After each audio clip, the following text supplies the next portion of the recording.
Oi, alô? Olá, boa noite. Boa noite, estamos ao vivo com Economia Fácil. Economia Fácil, primeira edição de 2020, entrando em sincronia com a Web Rádio Censura Livre, nossa live, nossa transmissão ao vivo, aqui da redação da Nota, Agência de Notícias Alternativa. Estamos entrando em sincronia. Eu sou o Almir César Filho, economista, frente aqui do Economia Fácil, o seu programa de economia da Web Rádio Censura Livre, www.clwebradio.com, clwebradio.com e também pelos aplicativos, você pode ouvir pela Radiosnet, aplicativo de smartphone, tablet e também Smart TV, como também você pode baixar o nosso aplicativo exclusivo para aparelhos com sistema operacional Android lá na Play Store, vocês baixam direto para o seu aparelho. Estou aqui na redação da Nota, começando o Economia Fácil, seu programa de economia, pela Web Rádio Censura Livre. Agradecer a vocês pela audiência, pedir para aqueles que estiverem nos acompanhando pela live do Facebook, apertar o botão curtir, também compartilhar pela sua rede social. Esse programa também vai depois para o YouTube. Se você estiver assistindo depois, a gente também pede aí para você curtir, compartilhar e, é claro, se inscrever no nosso canal do Economia Fácil lá no YouTube. Agradecendo aí pela sua audiência e sua paciência. Esse é o primeiro programa de 2020, edição inédita, primeiro programa de edição inédita ao vivo para 2020. Hoje é dia 30 de janeiro, né? Acabando praticamente amanhã, dia 31 de janeiro, acaba mês de janeiro, primeiro mês do ano. E o tema do dia tem a ver com janeiro. O tema desta semana é Fórum Econômico Mundial de Davos e a participação do governo brasileiro. Então, Fórum Econômico Mundial de Davos 2020, que terminou há poucos dias, né? É o principal tema da edição de hoje, tá bom? Então, convido vocês a nos acompanhar, ter um pouco de paciência, curtir, interagir conosco. Vocês podem interagir, mandando mensagem para o nosso WhatsApp, tá? Também pode mandar o e-mail para economiafácil@gmail.com ou deixar um recado na nossa página Facebook, onde está a própria transmissão da live do Facebook ao vivo. Bom, então vocês podem perguntar o tema de hoje, comentar, dar um alô, mandar sua reclamação, que a gente vai interagir com vocês aqui. Bom, está começando aqui, nós estamos ao vivo, direto da redação da Nota. Então, se nós tivermos algum problema na transmissão, já adianto que dá para cair aparentemente uma tempestade aqui na cidade que fica a redação da Nota, que é Niterói, região metropolitana do Rio de Janeiro. Então, se a gente tiver alguma interrupção, tá bom? Eu peço desculpa, né? E já peço a paciência de vocês se a live estiver pulando, coisa do gênero, tá bom? Vamos lá, gente. Antes de qualquer coisa, explicar a vocês o que é o Fórum Econômico Mundial, né? Muitos de vocês não sabem, apesar da recorrência de notícias referentes a ele nos últimos dias, mas explicar a vocês.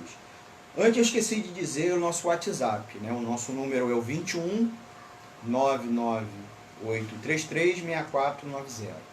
21 99833-6490, tá bom? Então, qualquer informação vocês mandam, não vai diretamente comigo aqui, pro Antônio Figueiredo, tá lá na redação, tá lá no estúdio da Web Rádio Censura Livre, eu tô lá do outro lado da cidade, aqui na redação da Nota. Então, mandar um forte abraço ao meu amigo, agradecer aí, e explicar que vocês não vão estar interagindo diretamente, mas ele repassa quase que automático, tá? explicar a vocês o que é o Fórum Econômico Mundial. Ele acontece na cidade de Davos, na Suíça. Quer dizer, ele não acontece de fato em Davos, ele acontece em Cologny, né, que é uma cidade próxima, né? O fórum, antes de ser um seminário que acontece anualmente, ele é uma organização sem fins lucrativos que reúne sócios. Esses sócios são entidades ligadas aos empresários, né, entidades globais ligadas a empresários ou próprias empresas, e que reúne os principais líderes empresariais e políticos do mundo, assim como intelectuais, jornalistas, selecionados para discutir as questões mais urgentes enfrentadas mundialmente, incluindo saúde e meio ambiente, não só atividades diretamente ligadas à economia no sentido do livre mercado, dos empreendimentos, do lucro, do comércio. O fórum também organiza a chamada Reunião Mundial dos Novos Campeões, na China, que é um evento paralelo, vários encontros regionais durante todo o ano, né? Ele, especialmente, essa dimensão mais pulverizada, mais descentralizada, começou a acontecer a partir desta década, que está se encerrando, né, a década de 2010, e inclusive com uma cúpula de agenda global que aconteceu lá em Dubai em 2008. É importante colocar isso porque a gente sempre fala, a gente, não só aqui o Web Rádio Censura Livre, não só a Nota, a agência de notícia alternativa, como a grande imprensa, né, também costuma falar só do evento em Davos e Cologny, né?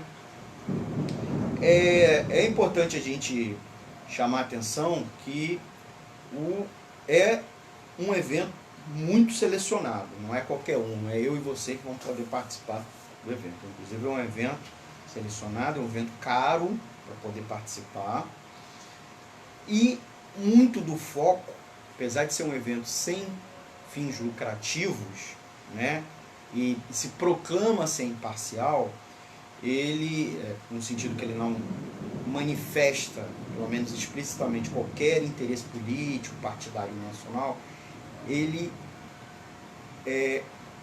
agrega figuras ligadas ao grande capital e defensores do livre mercado. O livre mercado é a ideologia que prega, na qual o Estado, ou mesmo a sociedade civil organizada, não devem interferir no funcionamento da economia, dos empreendimentos econômicos, e que, inclusive, o mercado é muito bom, ele gera prosperidade, gera justiça por si mesmo, pela própria atividade econômica estando livre. Então, esse é um dado importante para chamar a atenção. Não à toa, o perfil de pessoas selecionadas pelo Fórum Econômico Mundial. É bem importante frisar aqui, inclusive, quem, né, e como foi criado o Fórum, antes da gente aprofundar, inclusive, no balanço do Fórum em 2020. Né? O Fórum foi criado lá em 1971, como esse espaço de pensadores, de espaço de reflexão. Ele é muito ligado a um pensamento liberal extremado, tá? Mesmo que em alguns momentos o espaço do fórum se abra para lideranças mais alternativas, do pensamento econômico e social.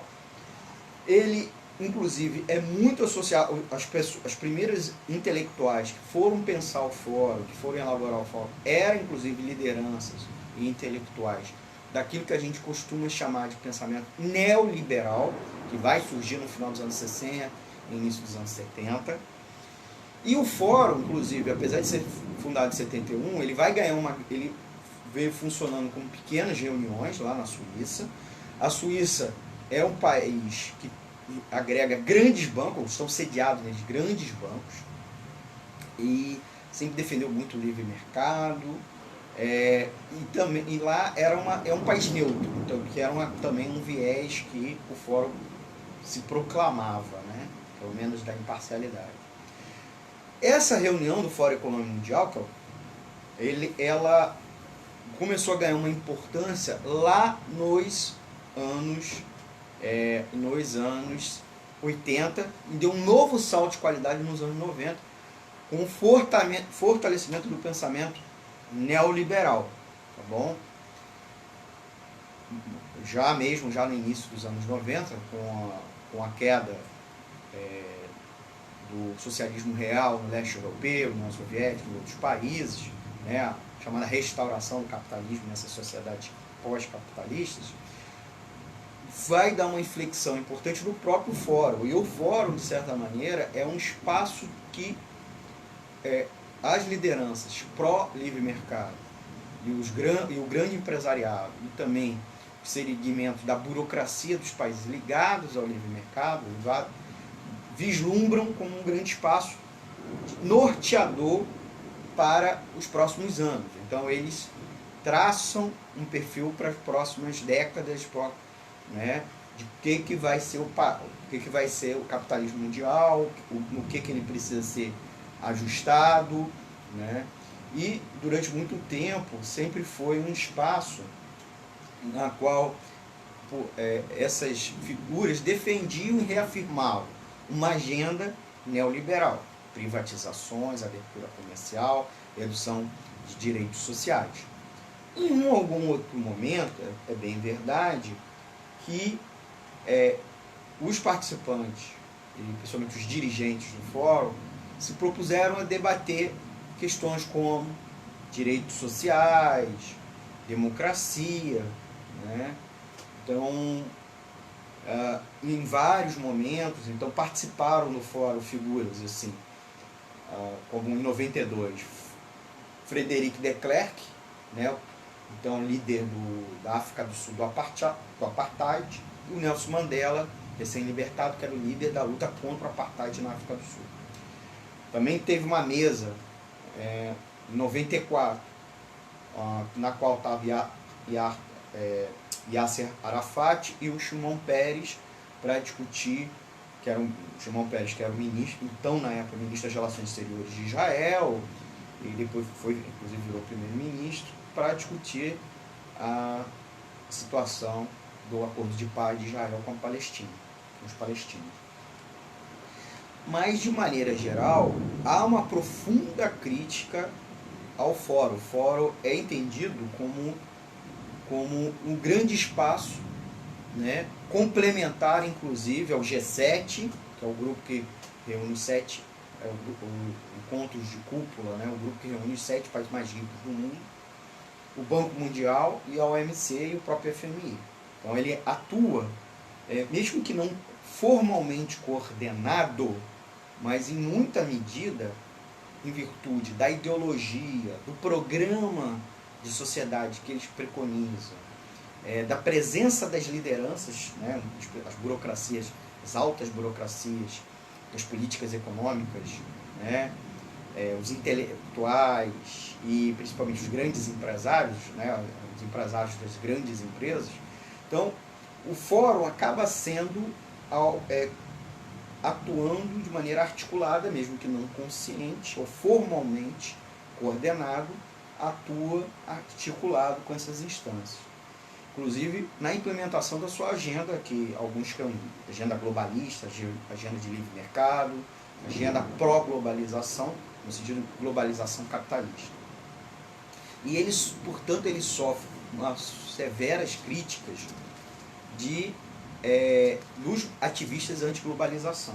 Aí não confunda globalização e anti-globalização com globalismo, né? Que a gente já, alguns outros programas já discutiu aqui.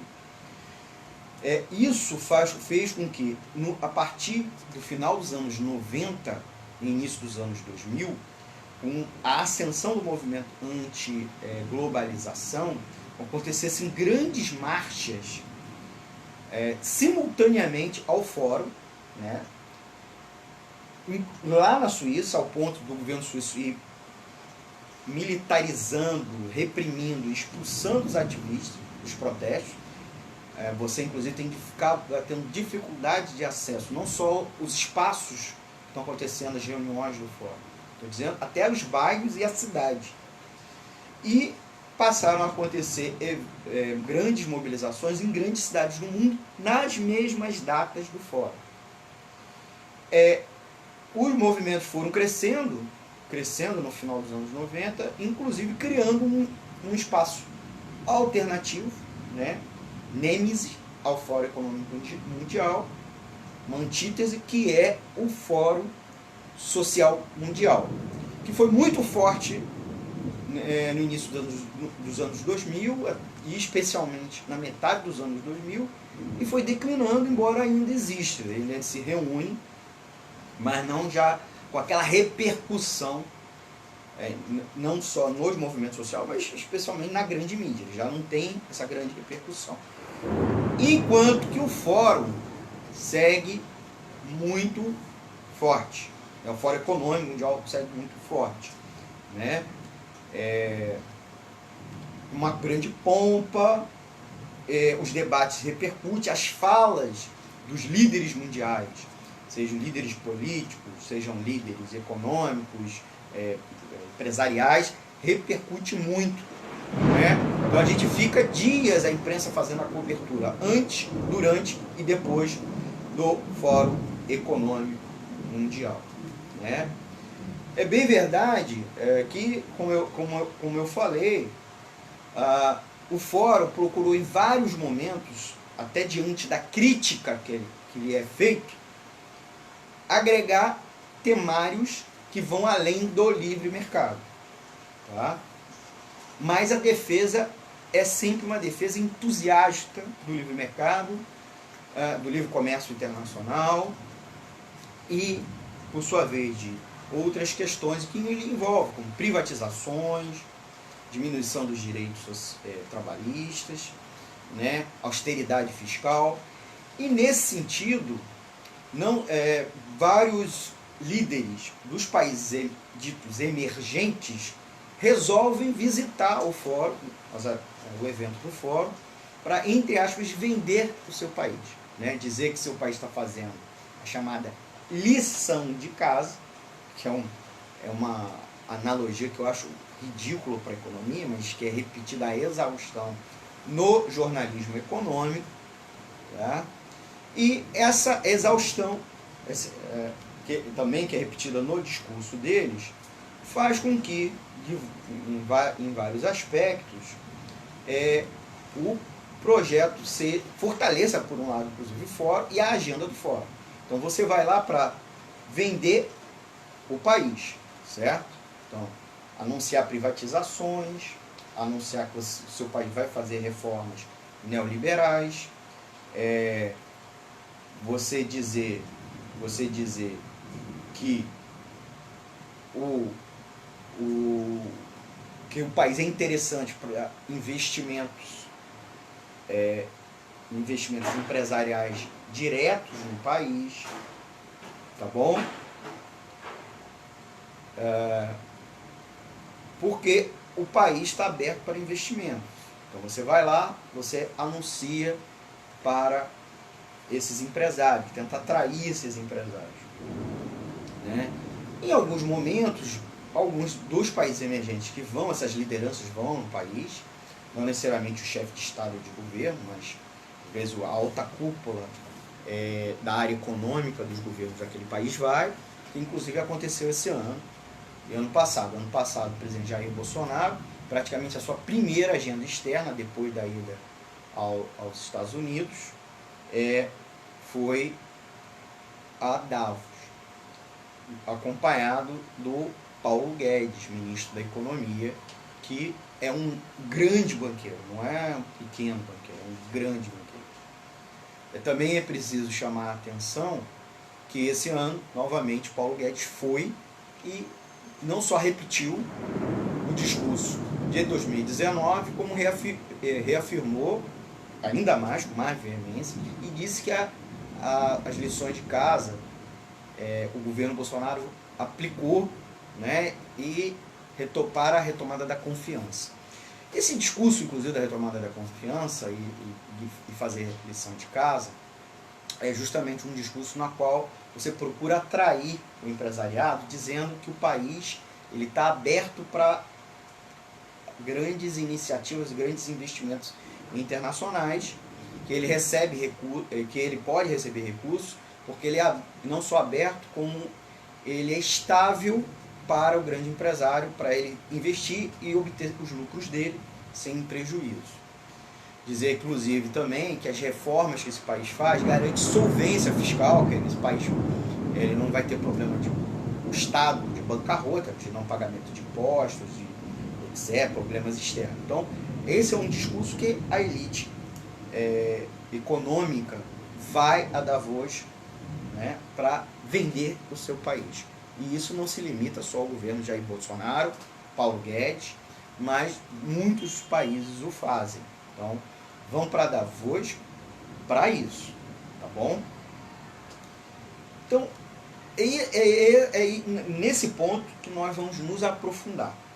Antes de nos aprofundar, eu queria convidar vocês que estiverem nos assistindo pela live, curtir, tá bom? A live, compartilhar na sua própria página nas redes sociais. Você que estiver nos assistindo pelo YouTube, também curtir, se inscrever no canal do Economia é Fácil, no YouTube. Quem estiver assistindo pelo vídeo, mas quiser ouvir pelo áudio, até porque isso aqui é um programa de rádio, né? Então a nossa prioridade é a transmissão de rádio, isso aqui é uma live, aproveitando, né? Nosso site é o www.clwebradio.com, né? E você pode não só nos acompanhar esse programa, como ele encerrar, tem toda a programação da Web Rádio Censura Livre, a voz da classe trabalhadora. Tá bom? Então vai lá no site, nos acompanha, ou baixe o aplicativo exclusivo nosso, ou ouça nosso programa em qualquer aplicativo, tá, de rádio online, inclusive o nosso parceiro Radiosnet. Vai lá no Radiosnet, que é garantido mais fácil, né? Baixa aí no seu smartphone, no seu tablet e na sua Smart TV. Você inclusive pode nos acompanhar também por Smart TV. Antes de voltar ao tema de hoje, que é o Fórum Econômico Mundial de Davos 2020, balanço do fórum e da própria participação do governo brasileiro, eu queria mandar um abraço a alguns amigos que estão nos acompanhando online, né? Então está na escuta a jornalista e professora Regina Selle, o Cristiano Silva Tavares, o jornalista Ivan Rubier, a Wellington Macedo, que é inclusive aqui da equipe da Web Rádio Censura Livre, com um brilhante programa maravilhoso de cinema, que é o Cinema Livre. Também está na escuta o professor Oswaldo Mendes, o Laércio Silva, o Márcio Silveira da Silva, o Leônio Pegorim, de Pádua, aqui no estado do Rio de Janeiro, e o Rodrigo Schwartz, Pegado. Tá? Então são essas pessoas que conseguimos acompanhar. Então, queria agradecer, mandar um abraço, pedir para elas curtirem e compartilhar. Tá legal? É também legal falar com vocês como ocorreu o fórum, né? Eu falei muito mais o que é o Fórum Econômico Mundial, né? E como foi o Fórum de 2020 que terminou no final da semana passada. É importante colocar qual era a expectativa do fórum, né? O fórum apresentou para discussão interna, né, durante o evento seminário, o chamado Relatório Global de Riscos 2020, que foi publicado no dia 15, tá? Na qual ele aponta que o ano de 2020 vai ser um ano de aumento dos embates, divisões domésticas e internacionais e desaceleração econômica. Então, foi um fórum que o pessimismo, diante de uma previsão de turbulência geopolítica, né, que, por sua vez, leva a um mundo unilateralmente instável diante de grandes rivalidades de poder. que é isso? O fórum, daqui a pouco eu entro inclusive no tema que foi escolhido para o fórum, o tema foi capitalismo, mudanças do capitalismo, assim, para a questão do meio ambiente e para a justiça global. Apesar, e talvez inclusive a escolha do tema se deve à própria previsão, né, a predição como vai ser o ano de 2020 para inclusive as lideranças, né, que encabeçam o fórum e que permeou todos os seminários do fórum. Vale lembrar que nós estamos no mundo inteiro, não só no Brasil, um fenômeno de polarização interna muito grande, de instabilidade, ou mesmo de crises políticas de grande monta, né? O Brasil nem se fala, mas aqui nos nossos vizinhos a gente já discutiu aqui em programas passados. Vocês podem procurar tanto no Facebook, na nossa página da Web Rádio Censura Livre, quanto no nosso canal do YouTube do Economia é Fácil, né? A gente já falou aqui de Hong Kong até o Chile, passando pela Espanha. Tem crises no mundo todo, crises políticas de grande mobilização ou uma polarização política, como aqui o Brasil vive. Estados Unidos, esse mês, está discutindo o impeachment de Trump, por exemplo. Se concluiu ontem a votação do Brexit no Parlamento Europeu, oficializando a saída do Reino Unido, né, da União Europeia, daquele bloco, com consequências econômicas evidentes. Vem acontecendo intensas mobilizações na França contra a reforma da Previdência e seus desdobramentos, outras reformas. Então o mundo está muito agitado. China, por exemplo, que é o carro-chefe do crescimento mundial, e nesse sentido, inclusive, a ditadura chinesa garante mais estabilidade interna, tem o problema de Hong Kong, com intensas mobilizações, e agora a epidemia, né, pelo menos o surto do coronavírus lá na região de Wuhan. Então, há uma instabilidade econômica mundial, muito pessimismo. Nós tivemos aí na Austrália, no final do ano passado, grandes incêndios com consequentes incêndios florestais, né? O Brasil também vivenciou. E uma previsão de aceleração do aquecimento global, problemas ambientais que reforçam problemas de disputas étnicas e religiosas, né, na África, no Oriente Médio. O dedo do problema ambiental e econômico é forte, e isso acirra o problema das disputas sociais no país e que acabam levando à instabilidade política e, por sua vez, econômica. E aí a pobreza, a injustiça social, né, a desigualdade de renda e patrimônio nos países levam, por sua vez, às instabilidades políticas, às instabilidades ecológicas também, os conflitos étnicos. E aí vai girando essa espiral de crise, né, expansionista, de destruição, de confronto. Esse diagnóstico é o diagnóstico presente no relatório global de riscos 2020. E que muito provavelmente, é importante explicar um pouco que ele é um painel na qual houve mais de 750 especialistas e tomadores de decisão globais, que são convidados para discutir ele, e sendo que 78% deles disseram esperar confrontos econômicos. Um exemplo de confronto econômico é a disputa comercial, de comércio exterior, guerra tarifária, né, entre China e Estados Unidos, que volta e meia dá uma diminuída, aumenta, vai e volta, né, como também polarizações políticas domésticas que nós vimos, além, é claro, de catástrofes, né. Então, essas pessoas que não são ativistas dos movimentos sociais, tá bom?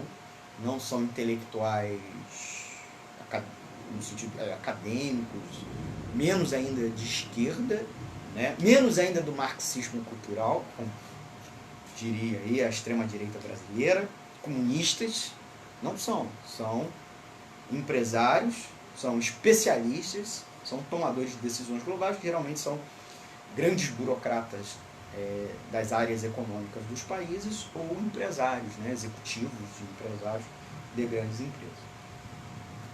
Então, esse pessimismo foi o tema, perpassou desde o relatório e todos os painéis, né? Os painéis, é bem verdade, chamando a atenção, desculpa, que a pesquisa global, pesquisa do relatório, houve 1.581 diretores executivos de 83 países, e os painéis do seminário, do fórum, né, que iriam discutir, que discutiram o relatório, tinham 750, tá bom? Né? Eu acabei invertendo aqui. Né? Então, o que obviamente acabou levando à escolha do tema, esse pessimismo, né? Que é pensar um capitalismo, né? Pensar negócios ligados à sustentabilidade, tanto uma sustentabilidade social, não apenas ambiental. E foi o grande tema desse ano do fórum, né? Foi o tema central do fórum, que inclusive levou e contou com a presença de ativistas ligados a essa temática, né? Como a Greta Thunberg, né? Que iniciou essa marcha do clima, a chamada greve global contra o aquecimento, que vem realizando grandes atos em vários países, especialmente na Europa, inclusive conseguiu realizar greves gerais para que os governos realizem ações de combate ao aquecimento global, mudança de matriz energética. Então, ela se fez presente, mas não só, participou vários outros ativistas, para eu não omitir ninguém, não vou citá-lo, né? Mas a Greta foi a grande cara, inclusive ela protagonizou, na verdade não ela, né? Mas o secretário do Tesouro americano, né, participou e fez umas falas muito mal criadas assim, contra a Greta, né? Não chegou a ser tão chucra como o presidente Jair Bolsonaro e outros membros do governo dele fizeram com relação a ela, né? O secretário americano, estadunidense, falou para ela, quando ela estudar economia, ela pode voltar a conversar. O que ela falou, inclusive, são coisas totalmente embasadas por economistas. Eu digo, na verdade, quem precisava estudar é ele, certo? Com todo respeito, eu sou economista, tá? Economista, com pós-graduação, com a penca de curso, trabalho como economista, né? Tanto no setor público quanto no setor privado, ainda docência, e digo que ele que está errado, porque os dados que a Greta apresentou, o encadeamento lógico das propostas dela, são que economistas, inclusive economistas liberais, e alguns até neoliberais, dizem de maneira ampla e repleta. É que o governo Trump se nega a implementar uma série de medidas de acordo, inclusive saiu do Acordo Mundial de Clima, vem saindo de acordos e vem investindo, entre aspas, para combater o desemprego interno dos Estados Unidos e para proteger empresas, negócios americanos, vem tirando o país de acordos em torno dessa questão, a questão da sustentabilidade ambiental e a questão climática, né? Combater o aquecimento global, diminuindo as emissões de gases de efeito estufa, gás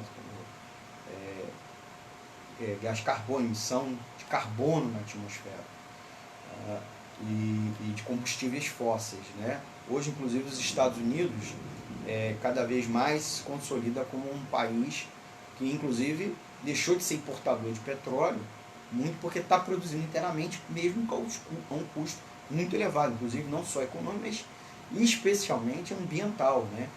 E vem utilizando métodos muito poluidores, né, para obter esse petróleo, como também para obter biocombustível, né?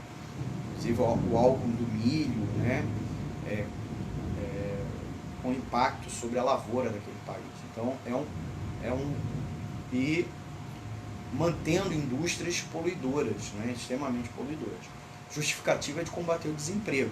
Realmente os Estados Unidos hoje está um percentual de desemprego muito baixo. Os Estados Unidos teve um percentual gigante no auge da crise econômica mundial, no final do governo George W. Bush e no começo do governo Obama, mas agora o desemprego está baixo, mas por outro lado são empregos de baixa qualidade, né? O salário hoje do americano, o salário médio do trabalhador americano é muito menor que de 20 anos atrás, né? Não é que estancou ou que deu uma leve queda, está muito abaixo, né? Muito trabalho precarizado e grandes bolsões de miséria nos Estados Unidos. Vários relatórios globais e mesmo dados internos do país vêm mostrando isso. Então a Greta chamou a atenção dessa questão ambiental, e era o próprio tema, né, que os países foram convidados, né. Dizem aí, inclusive, que um dos motivos que levou o presidente Jair Bolsonaro a não ir à reunião do fórum foi justamente para não tomar pancada por conta disso, né. Especialmente que ao longo do ano passado ele deu muitas declarações, mexeu na área ambiental, de política ambiental do governo. O ministro Ricardo Salles é alvo de muitas críticas, inclusive de inquéritos judiciais, inquéritos policiais e de ações judiciais por conta dessa questão, tá bom? Então, a questão ambiental levaria o Bolsonaro a virar um saco de pancada, inclusive do empresariado. Então ele não foi. O ápice também, né, a gota d'água, foi o incidente aí com o secretário Alvim, né, o secretário especial de Cultura, né, que fez aquele discurso usando trechos de nazismo e usando uma estética fascista, e que acabou ele não indo. Mas no lugar dele foi o ministro da Economia, Paulo Guedes, né, que vem se portando desde da campanha eleitoral de 2018, campanha presidencial, como avalista, né, como fiador do governo Jair Bolsonaro, junto às lideranças empresariais nacionais e globais, né.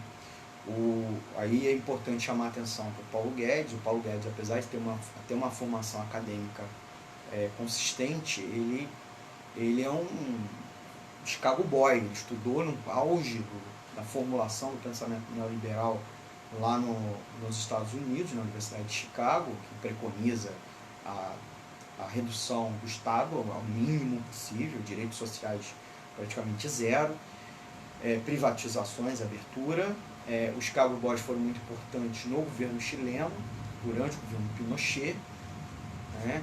Até hoje com consequências, porque após a redemocratização não houve alteração da política interna, da política econômica, da estrutura econômica daquele país, né? É um país tudo privatizado, todos os serviços, mesmo a educação. Quando tem escola pública você paga taxa, né? Embora nos últimos anos começou a exigir, inclusive derrotar, né, essa questão pela gratuidade da educação, mas a saúde pública é totalmente privatizada, não tem um SUS da vida lá. A Previdência é o regime de capitalização que nós já discutimos aqui no Economia Fácil várias vezes, né? Então, convido vocês a ir lá na página da Web Rádio Censura Livre, procurar nossos programas que a gente fala disso, ou aqui no canal, né? A gente inclusive tem uma playlist no canal do YouTube do Economia Fácil, só com o tema reforma da Previdência, e lá você vai ver que eu já tratei essa questão, que é regime de capitalização,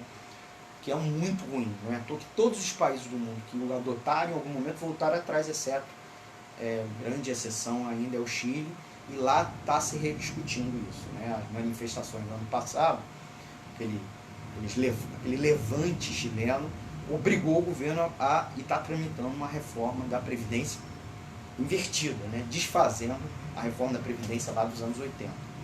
Só que aqui o Paulo Guedes quer implementar. Como quer implementar mais privatizações, uma mega rodada mais de privatizações, maior que nós tivemos na era de Collor, Itamar, depois FHC, e Lula e Dilma, e Temer, né?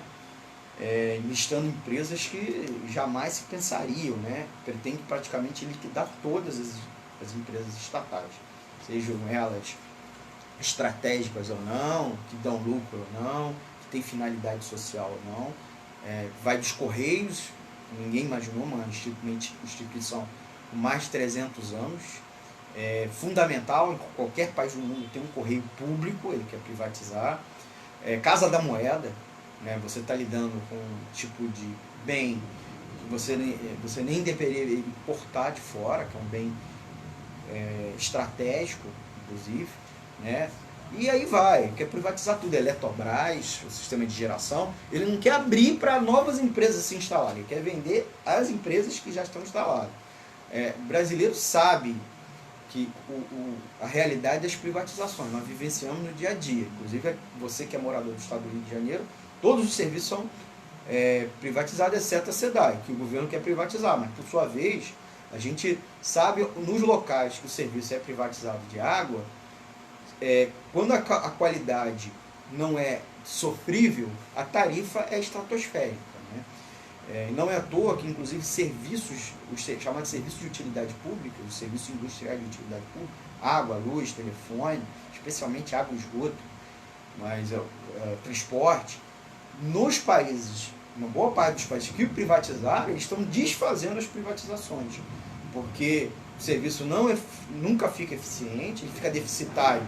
E aí, além de privado e caro, o governo tem que aportar recursos. O maior exemplo aqui é o estado do Rio de Janeiro, o sistema de transporte, que é privado, totalmente privado, e o governo está dando subsídio atrás de subsídio, ao ponto de, inclusive, comprar. E nós estamos vivenciando aí o problema das barcas, né, que reduziu o número o horário das embarcações, uma grande manifestação dos moradores da Ilha do Governador e da Ilha de Paquetá, mas também com grandes problemas nas linhas, por exemplo, na linha de Niterói, né? E vários outros locais que deveriam ter linhas como São Gonçalo, faz o trajeto Rio, Cidade do Rio, São Gonçalo, não tem. Então, apesar do contrato dizer que sim. Então, e o governo aportando mais recursos e reajustando, já teve um reajuste há pouco, no final do ano passado a passagem, o governo já quer reajustar de novo, então é para você ver. E o governo Guedes foi lá e está propondo mais coisas, né? Propondo mais coisas, mais privatizações. Além disso, antes do além disso, né? Segura aí, que eu vou tomar uma aguinha aqui com o meu copo. Não é um copo descartável, sustentabilidade, mas não é sustentabilidade, a gente vai discutir, a gente vai voltar a esse ponto. Não é essa sustentabilidade dos ricos e poderosos. Queria agradecer aí os nossos ouvintes que estão nos acompanhando. Estão nos acompanhando o Gilberto Cunha, ao vivo, o Antônio Marcos Oliveira Silva, o professor Alex Trentino, a Marlu Soares, o professor Marcelo Saraiva, o jornalista e advogado Marcelo Mungioli, o músico e jornalista Saulo Andrade, a professora Patrícia Cabral e a jornalista Deise Alvarenga. Um beijo e abraço a todos, né? Um recadinho do Antônio Figueiredo. O programa Cinema Livre com a Wellington Macedo volta dia 18 de fevereiro, tá bom? Vocês estão ouvindo o Web Rádio Censura Livre, www.clwebradio.com, a voz da classe trabalhadora. Vocês também podem acompanhar pelos aplicativos de rádio online, como Radiosnet, baixando lá na Play Store, para o seu aparelho, smartphone, tablet e Smart TV com sistema operacional Android. A live fica salva no Facebook e também esse vídeo a gente sobe lá para o canal do Economia é Fácil no YouTube. Quem estiver nos assistindo, tanto pela live do Facebook quanto pelo YouTube, eu peço a vocês para dar o like, apertar o like e curtir para fortalecer aqui o projeto da Web Rádio Censura Livre, compartilhar, divulgar aqui o canal, se inscreva no canal para toda vez que tiver vídeo novo, você nos acompanhar, tá bom? Falei do pessimismo do fórum, comecei a falar aqui da ida do Paulo Guedes. Paulo Guedes, inclusive, fez uma fala que chamou muita atenção. Eu vou entrar nessa fala depois, mas uma que a grande imprensa repercutiu pouco foi o fato que o Paulo Guedes prometeu abrir o país ainda mais para as empresas internacionais. Além das privatizações, ele disse que vai abrir as chamadas compras públicas para estrangeiros. O que são as compras públicas? Hoje, no regime de licitação e contrato, né, e eu não falo bobagem, porque eu trabalhei nessa área e tem cursos nessa área, você tem uma série de restrições para a participação de estrangeiros.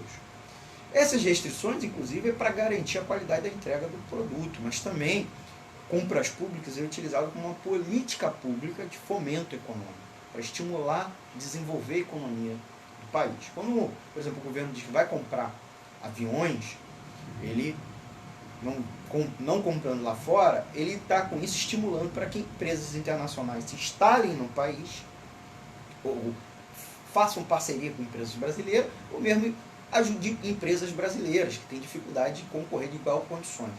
Isso é uma prática internacional, certo? Para desenvolver tecnologia, para ampliar segmentos econômicos do país, gerar emprego dentro do país, até porque você vai estar utilizando impostos pagos pelo cidadão. Então eu pago imposto e eu não quero que emprego seja gerado lá fora, quero ser gerado aqui no meu próprio país. O governo Bolsonaro tem todo um discurso nacionalista, inclusive reclamando de empréstimo do BNDES feita para construções lá fora, e no final da conta o Paulo Guedes, né, e os bolsonaristas todos caladinhos dizendo que vai abrir as compras públicas, né? Isso é muito ruim. O Brasil, isso quebra um compromisso do Brasil, inclusive com outras potências emergentes que conseguiram garantir regras internacionais, inclusive junto à OMC, para que as compras internacionais sejam protegidas, principalmente dos países emergentes. E eu digo isso porque a Europa, Estados Unidos, Canadá, Japão, utilizaram historicamente e até hoje utilizam as compras públicas, inclusive usando cláusulas de segurança nacional, como faz os Estados Unidos frequentemente, né, de proteção de emprego, para não abrir as compras públicas para concorrência estrangeira. Os Estados Unidos é campeão disso, proíbe, inclusive formalmente, que as empresas chinesas participem, né, das compras públicas, ou mesmo proíbe, ainda mais, comprando empresas dentro dos Estados Unidos. Então, isso é permitido, os Estados Unidos se permite, mas os Estados Unidos se debate no mundo todo para proibir esse tipo de prática. E como o Brasil está alinhado programaticamente, ideologicamente com o governo, né, é amiguinho, né, embora a gente vê muito pouco ganho aqui, investimento, geração de empregos, etc. E pelo contrário. As compras públicas, então, como eu disse, é um instrumento de desenvolvimento. Você pode estabelecer, inclusive, cláusulas ambientais, então, regras ambientais, de saúde, né? Se você abre muito, você não consegue impor essas regras, né? Porque você estaria, inclusive, violando a concorrência, como princípio.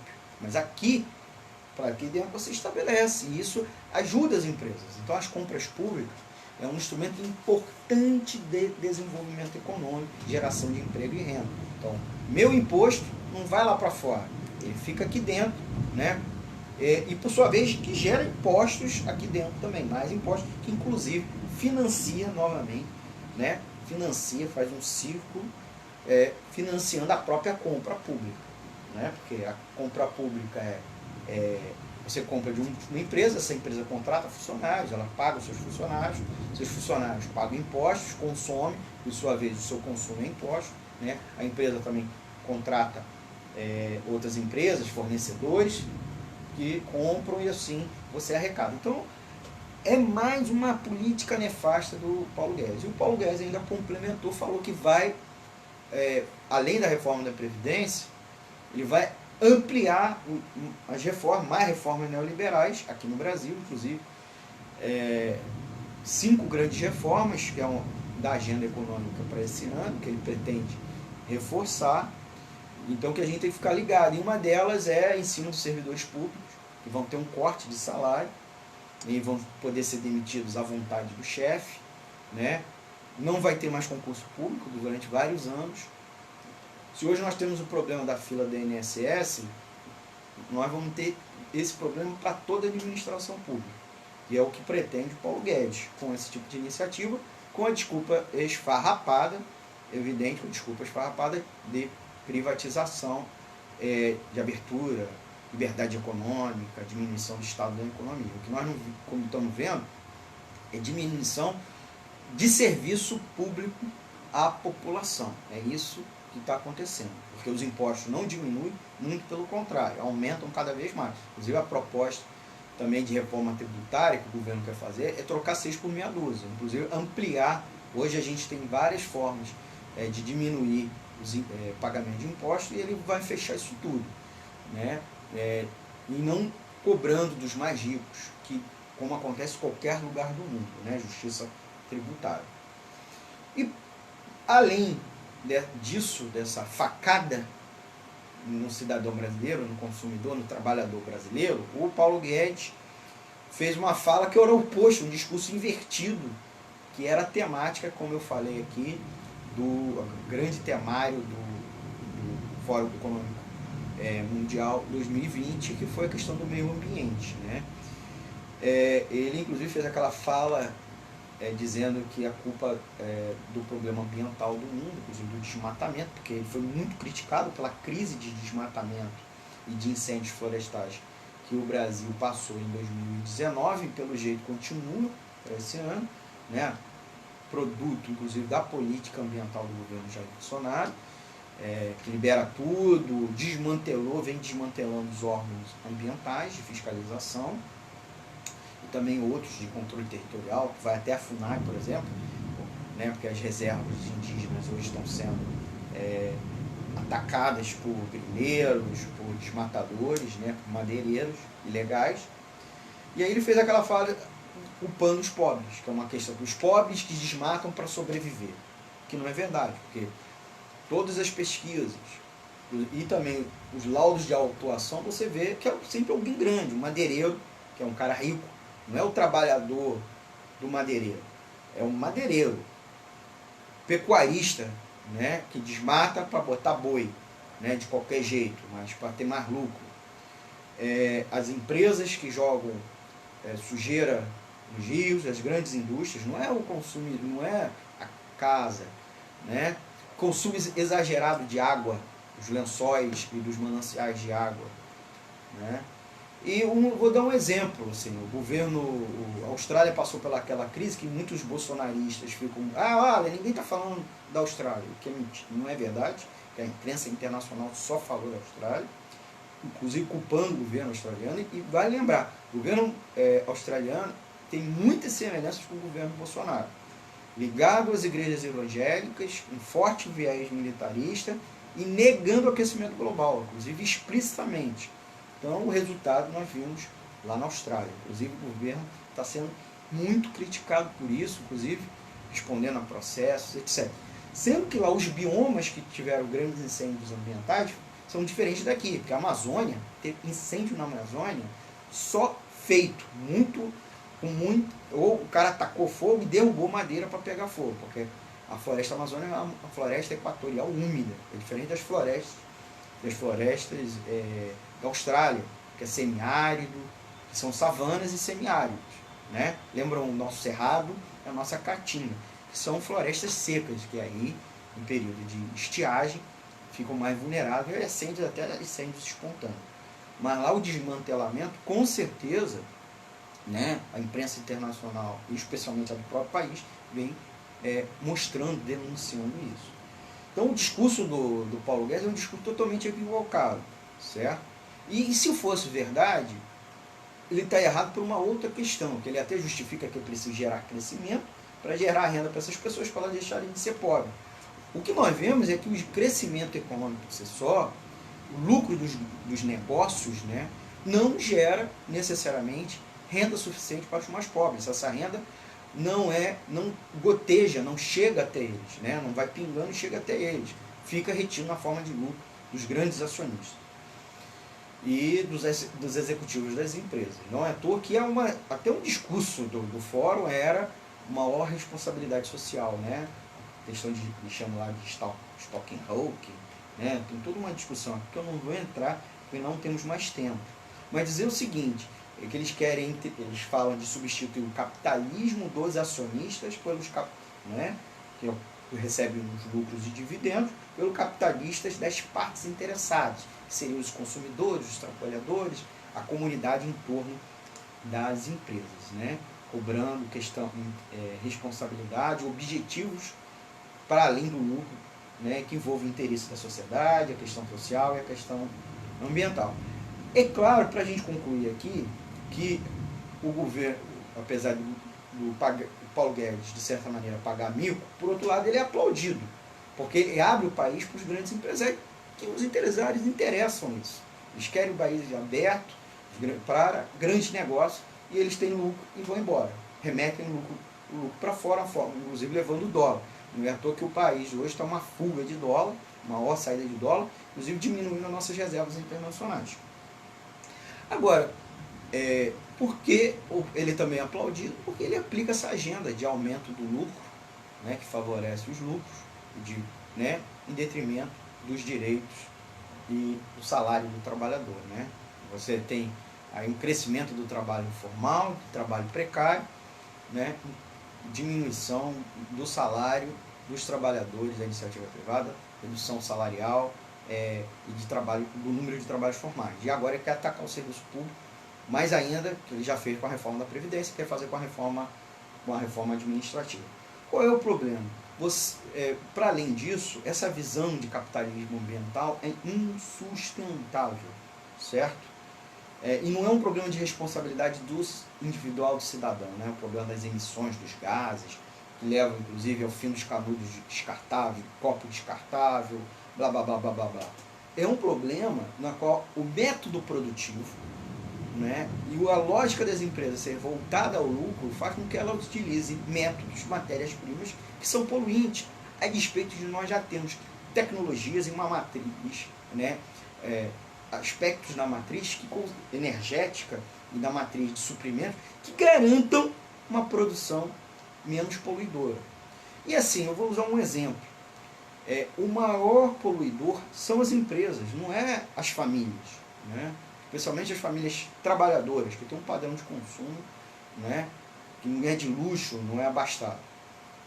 70% do consumo de água, né, a gente se fala tanto em reduzir o consumo de água, né, as famílias, economizar, torneira, não sei o quê, pinga-pinga, cortar, mas 70%, de 70% a 80% do consumo de água é feito pela indústria e pela agricultura. Especialmente a agricultura irrigada, que é uma agricultura, na sua grande medida, praticada não pelo agricultor familiar, pelo camponês, pelo pequeno produtor, mas pelo grande, pela agricultura patronal. Então, não é um problema, gente, não é um problema de capitalismo, ou de crescimento, por um lado, ou mesmo de um capitalismo mais responsável, ambientalmente responsável. Na verdade, é mudar a lógica da produção, né? Uma lógica que não pode ser feita por empresas privadas controladas por acionistas. Tem que ser empresas, uma loja com controle social dos seus trabalhadores, dos seus consumidores e dos cidadãos, né, do território que aquela empresa tem inserido. Nisso não se fala. Se fala de o executivo e o acionista ter responsabilidade, se sentir responsável, né, ou mesmo o governo de comprar essa responsabilidade, mas não alterar a lógica do controle dos meios de produção, da gestão da produção, né? Isso não, em nenhum momento é falado. Então é impossível, e vários dados aqui, infelizmente o tempo acabou, mas é impossível, e é nesse ponto que a gente precisa, e o fórum não falou. Então não existe um capitalismo humanitário. Não é possível fazer. É preciso mudar na raiz os meios de produção. Os métodos de produção, e aí, inclusive, adotando às vezes métodos que não gerem lucro, certo? No primeiro momento, tá? Especialmente lucro para os acionistas, mas que levem vantagens sociais relevantes, certo? E você consiga, inclusive, tirar de setores superavitários para esse setor deficitário que está adotando um novo método de produção. E para isso é preciso alterar o controle, né, a posse dos meios de produção, seja das empresas, e esse papel tem que ser feito por um Estado, não um Estado controlado pelos políticos dos empresários, e sim por políticos da classe trabalhadora. Um outro tipo de Estado, não esse Estado que a gente vivencia no Brasil, nos Estados Unidos, em qualquer lugar, mesmo na China ou na Venezuela. Uma outra forma de Estado, um Estado sob controle dos trabalhadores. Então, em resumo, o que é verde de Davos é o dólar. E os negócios, foram feitas várias rodadas de negócios, apesar do pessimismo que foi clima psicológico geral do fórum, né? E, consequentemente, se você não consegue mudar a lógica do mundo, e aí as previsões do próprio fórum de instabilidade mundial cada vez maior, conflitos em torno de questões geopolíticas, geoeconômicas, né? Própria tensão no Oriente Médio, né? Que recentemente o conflito Irã e Estados Unidos está ligado à questão do petróleo, certo? Ou em outros lugares, por exemplo, Israel e Palestina, é o acesso ao Vale do Rio Jordão, né, que é uma região mais fértil e irrigada, né, e tem os recursos hídricos ali daquele trecho do Oriente Médio. Então, os conflitos políticos e os conflitos religiosos, éticos, no fundo, são conflitos econômicos. Se a gente não mudar essa estrutura de poder econômico do mundo, os conflitos seguirão, com impacto, inclusive, também no próprio cenário econômico, né? Instabilidade, desemprego, crise. Tá bom, gente? Então eu vou encerrar. Já estourou nosso tempo. Queria agradecer os nossos ouvintes da Web Rádio Censura Livre. Os últimos agradecimentos a quem está aí na escuta é o Teixeira Rocha, o João Alexandre do programa Vida em Debate, uma dica de grande programa aqui da Web Rádio Censura Livre, o jornalista Adilson Guimarães, a professora Karina Borges da Silva, o jornalista Cláudio Emanuel e o psicólogo Antônio Carlos Lamotte estão na escuta. Um último aviso, o Cinema Livre volta dia 13 de fevereiro, tá bom? Falei 18 de fevereiro, estão me corrigindo aqui, que corrigindo o aviso, né? Gente, eu queria encerrar o Economia Fácil, né? Dúvidas, críticas e sugestões, deixa um recado aqui nos nossos vídeos, live do Facebook, ou canal lá do Economia Fácil do YouTube, mandar um e-mail para economiafácil@gmail.com ou mandar um recado para o WhatsApp, da própria rádio, tá bom? Da Web Rádio Censura Livre. Pedir sempre a contribuição financeira à Web Rádio Censura Livre para falar isso tudo aqui, ter esse espaço na qual a gente faz uma cobertura, comentários e notícias de uma forma não ligada aos interesses do grande capital, né, dos empresários, dos políticos, etc. A gente se autofinancia. Então a gente pede ajuda de você, ouvinte, contribuindo, fazendo doações, né, uma contribuição financeira aqui para a nossa rádio, para mantê-la sendo a voz da classe trabalhadora totalmente independente. Tá bom? Vou encerrar. Nós voltamos quinta-feira com Economia Fácil versão estendida, tá? Sempre às 20 horas de quinta-feira. E de segunda a sexta eu faço uma pequena participação ao vivo no Boletim Censura Livre, que vai das 8 às 10 da manhã. Eu entro geralmente 8h30, entre 8h30 e 9 horas da manhã, o segundo bloco do programa. Tá bom? Então, muito obrigado pela audiência, muito obrigado pela paciência e peço para vocês curtir, compartilhar aí nas redes sociais o nosso programa para ampliar o alcance, né, do nosso programa. Falou, um grande abraço e até o próximo programa. Tchau, tchau. Antônio Figueiredo, muito obrigado. Encerra-se aqui a live, tá? Muito obrigado, como sempre, pela parceria, pelo brilhantismo e por ter nos ensinado aqui a ser web jornalistas, né? Web rádio jornalistas. Tchau, tchau.